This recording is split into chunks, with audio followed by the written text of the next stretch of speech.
हम डिस्कस कर लेते हैं long questions of this exercise. So the first long question is what is the contribution of Walter and Theodore in the origin of chromosomal inheritance. तो इनका क्या contribution था, इसमें जो सर्टेन थ्योरी ऑफ क्रोमोसोम्स है वो आपने एक्सप्लेन कर देनी, और ये सारा आंसर जो है वो पेज नंबर 181 पे गिवन है। देन क्वेश्चन नंबर 18 है compare the parallel behaviour of the genes and chromosomes during the meiosis.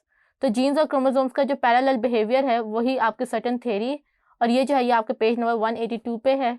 इसके अंदर अगर आप behaviour of genes and chromosomes को इसी तरह डिफाइन करें जैसे आपके टेबल में गिवन है तो आपको ज़्यादा मार्क्स मिल जाएंगे।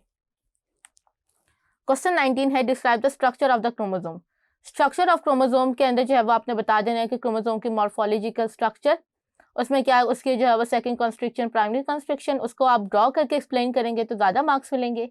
एंड देन आपने जो है वो सेंट्रोमियर की पोजीशन के बेसिस पे जो आपके 4 मेजर टाइप्स ऑफ क्रोमोसोम्स होते हैं वो भी आपने इसके साथ एक्सप्लेन कर देने, और ये दोनों जो है ये आपके पास पेज नंबर 182 पे गिवन है। क्वेश्चन 20 है describe in detail the composition and organisation of chromosomes.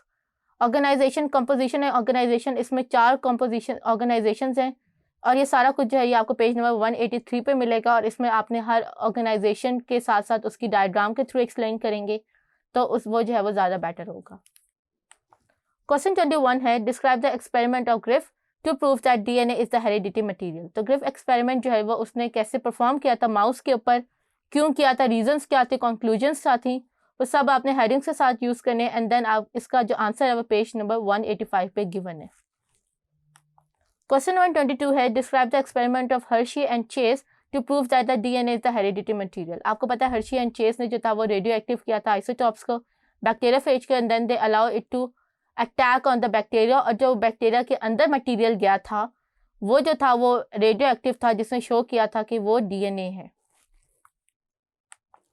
Then describe the 3 models of proposed by about the mechanism of the DNA replication। इसके 3 मॉडल्स हैं, conservative, semi conservative and dispersive, और ये सारे जो हैं ये आपको इसके पेज नंबर 189 पे इनका आंसर्स गिवन है।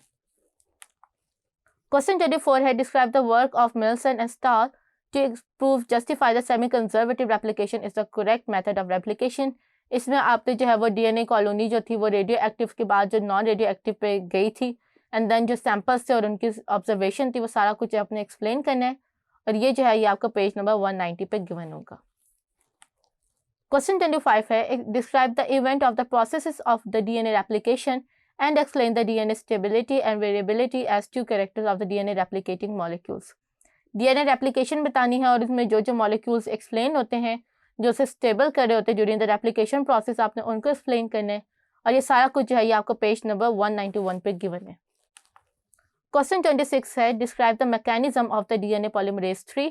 डीएनए पॉलीमरेज 3 जो है वो 3 मेन जो है वो स्ट्रैंड के ऊपर काम कर रहा था। डीएनए पॉलीमरेज 3 का क्या मैकेनिज्म है उसमें आपने पहले बता देना है कि वो जो है वो 5 प्राइम टू 3 प्राइम जो है वो न्यूक्लियोटाइड ऐड कर सकता है। फिर आपने बता देना है कि उसकी बेसिस पे वो लीडिंग और लैगिंग स्ट्रैंड पे काम करता है। जो लैगिंग होता है वो डिसकंटिन्यूस होता है, और जो लीडिंग होता है वो कॉन्टिन्यूस होता है। फिर क्वेश्चन नंबर 27 है explain the mechanism of the transcription. Transcription कैसे होती है, क्यों होती है, उससे पहले आपने सेंट्रल डॉगमा को एक्सप्लेन करना है। देन आपने ट्रांसक्रिप्शन का पर्पस बताना है। ट्रांसक्रिप्शन करनी है मैसेंजर आरएनए की सिंथेसिस के बाद पोस्ट ट्रांसक्रिप्शनल चेंजेस जो है वो सारा कुछ आपने एक्सप्लेन कर देना है, और ये आपको पेज नंबर 193 पे गिवन होगा।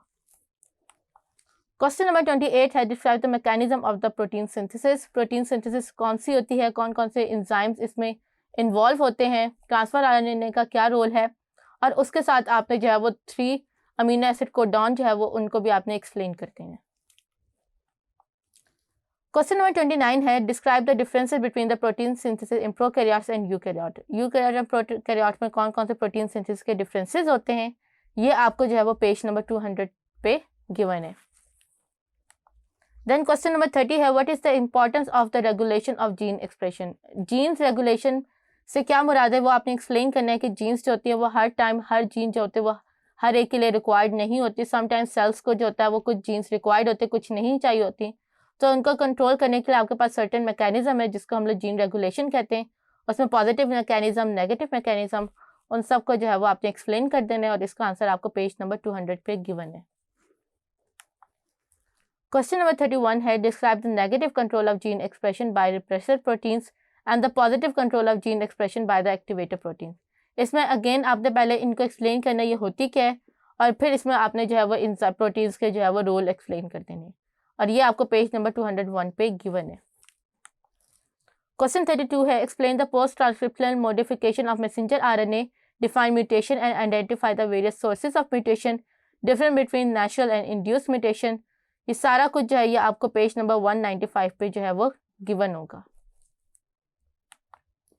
क्वेश्चन 33 है, explain the harmful and useful aspects of mutation. Mutation के जो है वो दो एक्सपेक्ट हैं, हार्मफुल से क्या होता है ऑर्गेनिजम्स पे या इन्वायरमेंट पे, और यूजफुल से क्या होता है, वो सारा कुछ जो है वो आपने एक्सप्लेन कर देना, और ये जो है ये आपको पेज नंबर 202 पे गिवन है। क्वेश्चन नंबर 34 है, describe the symptom, causes and possible treatments of the following, down syndrome, Klinefelter syndrome, Turner syndrome. इन तीनों को आपने इन्हीं हेडिंग से थ्रू एक्सप्लेन करना है, एंड देन आपने जो है वो क्रोमोसोम्स का जो है वो रोल बता देना, इसमें कितने नंबर है, इसमें कितने नंबर है, एंड देन आपने जो है उनकी पॉसिबल ट्रीटमेंट्स बता देनी है, और ये जो है इसका सारा आंसर जो है वो पेज नंबर 203 पे जो है वो गिवन है। क्वेश्चन 35 है, describe the symptoms, causes and possible treatment of sickle cell anaemia and phenylketonuria. Sickle cell anaemia और फेनाइलकीटोन्यूरिया ये दोनों जो है पॉइंट म्यूटेशंस की एग्जांपल्स हैं। इनके अंदर इनके सिम्टम्स क्या होते हैं, इनके कॉजेज क्या है, इनकी ट्रीटमेंट क्या है, ये सारा कुछ आपने एक्सप्लेन कर देना है, और ये आपको जो है ये पेज नंबर 204 पे गिवन है। तो इसके साथ ही हमारे लॉन्ग क्वेश्चंस कंप्लीट हुए। आई होप आपको आज एक्सरसाइज जो है वो अच्छी तरह से समझ आ गई होगी। दिस इज लाइबा तारिफ from tutorial.pk signing off. See you in the next video. Take care. Allah Hafiz.